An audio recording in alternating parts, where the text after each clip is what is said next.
الحمدللہ آج کے اس پروگرام کا عنوان ہے شیطان کا مذہب کیا تھا، 8واں حصہ۔ اعوذ باللہ من الشیطان الرجیم، بسم اللہ الرحمن الرحیم۔ الصلاۃ والسلام علیک یا سیدی یا رسول اللہ وعلی ازواجک و اصحابک و آلک یا سیدی یا حبیب اللہ۔ الحمدللہ لاہور شہر میں آج بروز اتوار 11 جمادی الاول 1445 ہجری اور 26 نومبر 2023 عیسوی کا دن ہے۔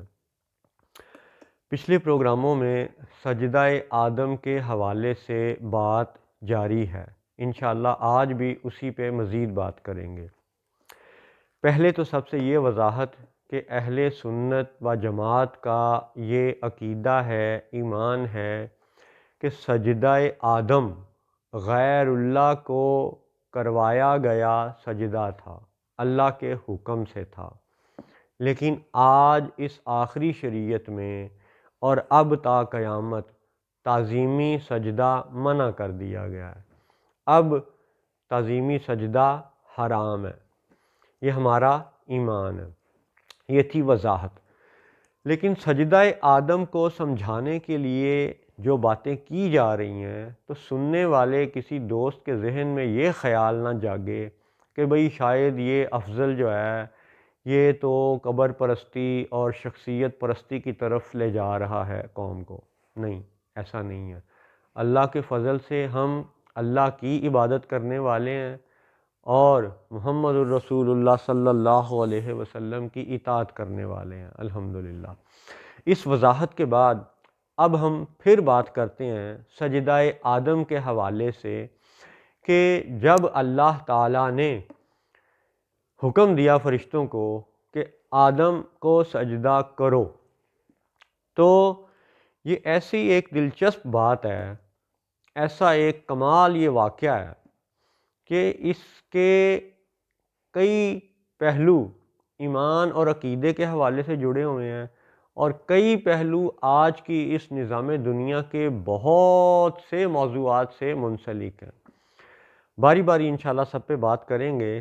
تو ابھی سجدے کی بات ہو رہی ہے اور شرک اور شیطان کے عقیدے کے حوالے سے کچھ نکات اپنے بچوں کو سمجھانے کا یہ سلسلہ ہے۔ تو اب اگر آپ یہ دیکھیں کہ سجدے کی حقیقت کو قرآن و حدیث میں مختلف انداز میں بیان کیا گیا ہے، تو ایک مثال یہ ہے کہ سورۃ الرحمن قرآن پاک کی 55 نمبر پہ سورت ہے اور اس کی 6 نمبر آیت میں یہ ہے، اعوذ باللہ من الشیطان الرجیم، وَالنَّجْمُ وَالشَّجَرُ يَسْجُدَانِ۔ مفہوم اس کا یہ بنتا ہے کہ بے شک جو ستارے ہیں، نجم ہیں، اور جو درخت ہیں، یسجدان سجدہ کرتے ہیں۔ اب واو کا جب انداز ہو، واو کے ساتھ بات ہو تو اس میں ایک قسم کا انداز آ جاتا ہے، یعنی یوں محسوس ہوتا ہے کہ جیسے اللہ تعالیٰ قسم کھانے کے انداز میں، قسم کے انداز میں یہ بیان فرما رہا ہے کہ وَالنَّجْمُ وَالشَّجَرُ یسجدان۔ اللہ اکبر۔ تو اب یہاں پہ ایک نکتہ یہ بھی تو ہے کہ زمین پہلے سے بن چکی ہوئی تھی۔ جب آدم علیہ السلام کے لیے سجدے کا حکم ہوا تو زمین پہلے سے تخلیق ہو چکی تھی، درخت اور دیگر چیزیں، یہ ستارے وغیرہ یہ بن چکے تھے، جنت بن چکی تھی۔ یہ ابلیس اس زمین دنیا پہ آتا جاتا تھا۔ تو اب بڑی دلچسپ بات یہ ہے کہ ابلیس نے اس وقت اللہ کی بارگاہ میں یہ نہ کہا، جب اللہ تعالیٰ نے سوال پوچھا کہ اے ابلیس تو نے سجدہ کیوں نہ کیا، تو اس نے پھر مختلف باتیں کیں۔ ان باتوں میں شیطان کے اوپر پھر جواب دینے کے بعد لعنت پڑی۔ تو اس لعنت سے بچنے کے لیے شیطان یہ بھی تو کہہ سکتا تھا کہ یا اللہ، نجم، ستارے، درخت، یہ شجر، یہ بھی تو تجھے سجدہ کرتے ہیں، اور درخت حالت قیام میں نظر آتے ہیں، تو پھر ان کا سجدہ کیا ہوا؟ یعنی نہ یہ جھکتے ہیں نہ یہ لیٹتے ہیں، تو درختوں کا سجدہ لفظی ترجمے کے حساب سے پھر کیا ہوا؟ یہ تو ہر وقت درخت ہمیں حالت قیام میں ہی نظر آتے ہیں، اور ستارے وہ تو اتنی دور ہیں، اتنی یعنی فاصلے پہ ہیں کہ ہم انسانوں کو ان کا نہ قیام سمجھ آتا ہے، نہ ان کا رکوع سمجھ آتا ہے، نہ ان کا سجدہ سمجھ آتا ہے، نہ ان کی کوئی حالت سے ہم دیکھ کے اندازہ کر سکتے ہیں کہ وہ اس وقت کس شان میں ہے، کس حالت میں ہے، دور ہیں اور ایک نقطہ سا محسوس ہوتے ہیں۔ تو ایک نقطے کے لیے سجدے کی کیا کیفیت ہوگی؟ یا اگر ستارہ بہت بڑا ہے اور بہت دور ہے اور ہمیں وہ دور سے ایک نقطے کی مانند نظر آ رہا ہے، ایک چمکتے ذرے جیسا محسوس ہو رہا ہے، تو اس ستارے کے سجدے کی کیا کیفیت ہوگی؟ اس کے سجدے کا رکن کیسے ہوگا؟ وہ کیسے جھکتا ہوگا؟ یہ باتیں عقل سے ماورا معلوم ہوتی ہیں، لفظی ترجموں میں ان کو قید نہیں کیا جا سکتا۔ اور قرآن یہ کہتا ہے کہ وَالنَّجْمُ وَالشَّجَرُ يَسْجُدَانِ، کہ نجم اور شجر یہ سجدہ کرتے ہیں۔ تو شیطان یہ بھی تو کہہ سکتا تھا آدم علیہ السلام کے سجدے میں، جب اس پہ لعنت والی بات ہوئی تو وہ اس لعنت سے بچنے کے لیے اللہ کی بارگاہ میں یہ کہہ سکتا تھا کہ یا اللہ، جس طرح یہ درخت کھڑے کھڑے سجدہ کر لیتے ہیں تو میں بھی تو کھڑا ہی ہوں، میرا سجدہ بھی تو ہو گیا ہے، تو میرا سجدہ بھی قبول کر لے درختوں کی طرح یا ستاروں نجم کی طرح۔ بے شک میں ظاہری طور پہ آدم کے سامنے نہیں جھکا، لیکن یا اللہ تو وَالنَّجْمُ وَالشَّجَرُ يَسْجُدَانِ کی اس تعویل میں میرا سجدہ کھڑے کھڑے قبول کر لے۔ لیکن شیطان نے ایسا نہیں کہا، اور اللہ تعالیٰ نے بھی اس بات کو یہ وضاحت کے انداز میں بیان فرما دیا کہ وہ جو سجدہ آدم ہے اس کی اپنی ایک شان ہے، اس کا اپنا ایک انداز ہے، اور اس انداز کو سمجھنا پڑے گا، یہ ضروری ہے۔ خالص توحید کو اگر سمجھنا ہے تو سجدہ آدم کو سمجھنا بڑا ہی ضروری ہے۔ اب اسی پہ ہم مزید بات کرتے ہیں کہ آج اگر وہابی سے یہ پوچھا جائے کہ بھئی تم یہ بتاؤ کہ قرآن پاک میں تعظیمی سجدے کی ممانعت والی آیت کون سی ہے، کیا جواب دیں گے وہابی؟ وہ مکہ کے وہابی ہوں یا اسلام آباد کے ہوں یا لاہور کے ہوں، بتائیں کہ کون سی آیت ہے قرآن پاک کی جو لفظی ترجموں کے اعتبار سے تعظیمی سجدے کی ممانعت کرتی ہے۔ سجدہ آدم تو بار بار قرآن پاک میں بیان کیا گیا، اور نجم اور شجر ان کا سجدہ بھی قرآن پاک میں بیان کیا گیا، اور سجدے کی بڑی ہی ایک دلچسپ آیت ہے سورۃ النحل میں، 16 نمبر سورت، آیت نمبر 48۔ اب آپ اس میں سجدے کی ایک اور شان ذرا سمجھنے کی کوشش کریں۔ اعوذ باللہ من الشیطان الرجیم۔ اولم یروا الی ما خلق اللہ من شیء یتفیأ ظلالہ عن الیمین والشمائل سجدا للہ وہم داخرون۔ یہ ہے سورہ نحل کی 48 نمبر آیت۔ اس کا ترجمہ ہے، اور کیا انہوں نے نہ دیکھا کہ جو چیز اللہ نے بنائی ہے اس کی پرچھائیاں دائیں اور بائیں جھکتی ہیں، اللہ کو سجدہ کرتی، اور وہ اس کے حضور عاجز ہیں۔ اب یہاں پہ بڑی کمال ایک بات ہے، ظلالہ، سائے، پرچھائیاں، شیڈو، یعنی کہ سائے بھی سجدہ کرتے ہیں، اور کس چیز کے؟ ایک نہیں، دو نہیں، 5 نہیں، 10 نہیں، 20 نہیں، ہر چیز کا سایہ بنتا ہے۔ جب اس پہ بلب کی روشنی پڑے، چاند کی روشنی پڑے، سورج کی روشنی پڑے، رات ہو دن ہو، جیسی بھی کار کی روشنی پڑے، تو جب کسی چیز پہ روشنی پڑتی ہے تو اگر یہ چیز کھڑی ہے یا بیٹھی ہے تو اس کا سایہ ہمیں زمین پہ لیٹا ہوا محسوس ہوتا ہے، اور اس لیٹنے کا انداز یہ ہے کہ اس میں دائیں کا ذکر کیا گیا، بائیں کا ذکر کیا گیا، اور دایاں بایاں جب ذکر ہوا تو اب یہ روشنی ادھر سے آ سکتی ہے، ادھر سے آ سکتی ہے، دائیں بائیں شمال جنوب کسی طرف سے بھی آ سکتی ہے، اوپر سے آ سکتی ہے۔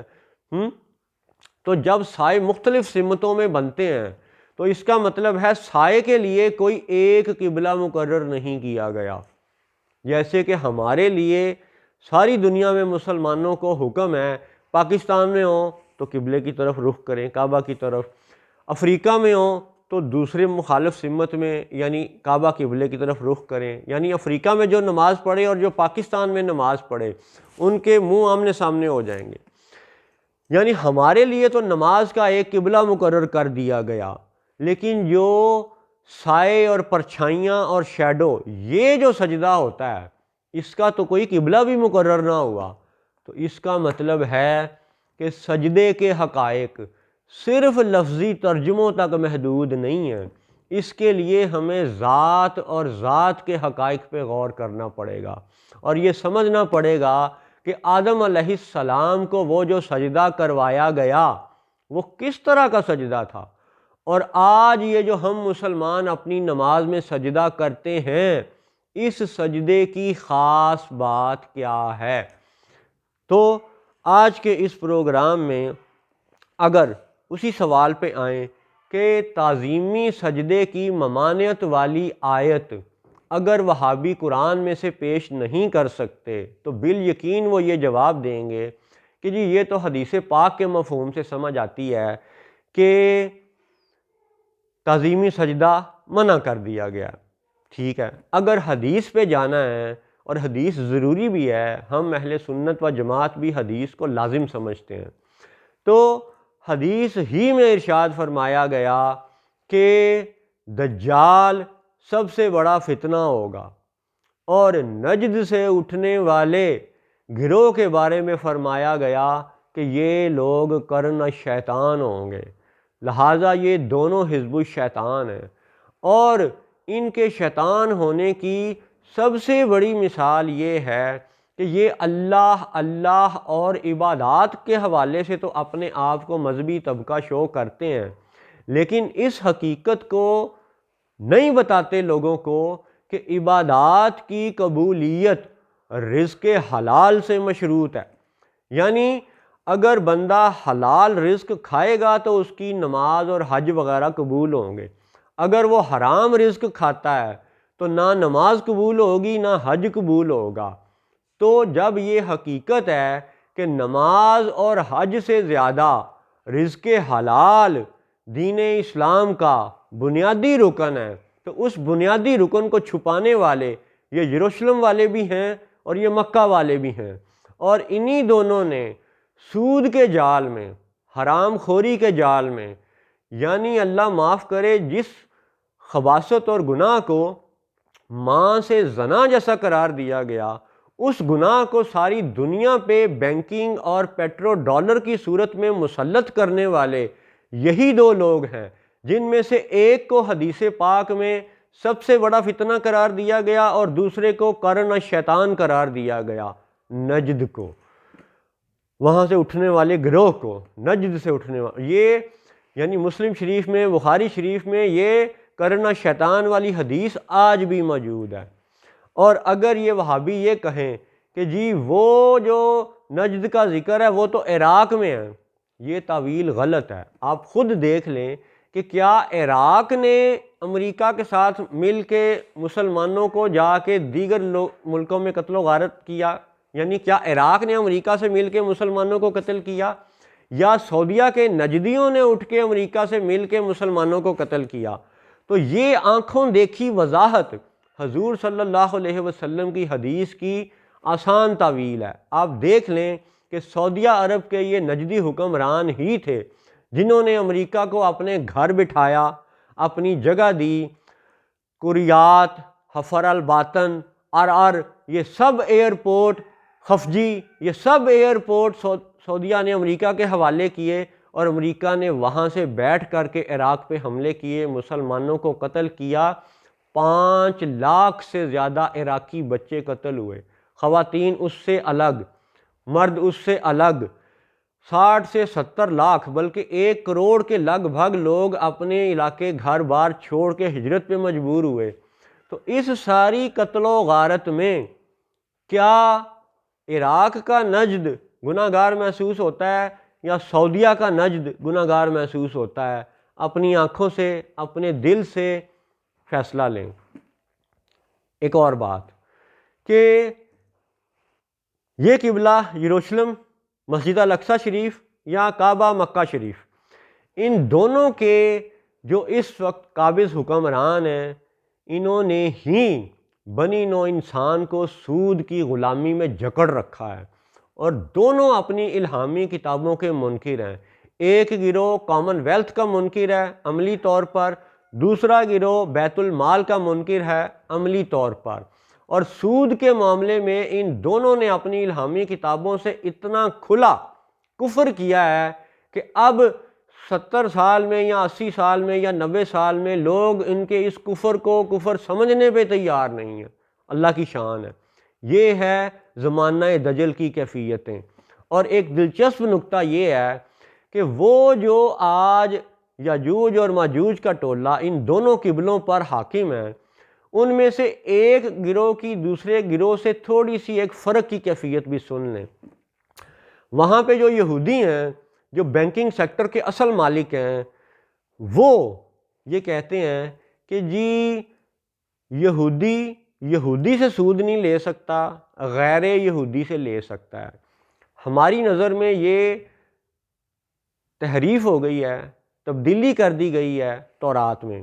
اصل میں تورات یہ تھی کہ یہودیوں کے لیے سود کی ممانعت تھی، سود حرام قرار دیا گیا تھا۔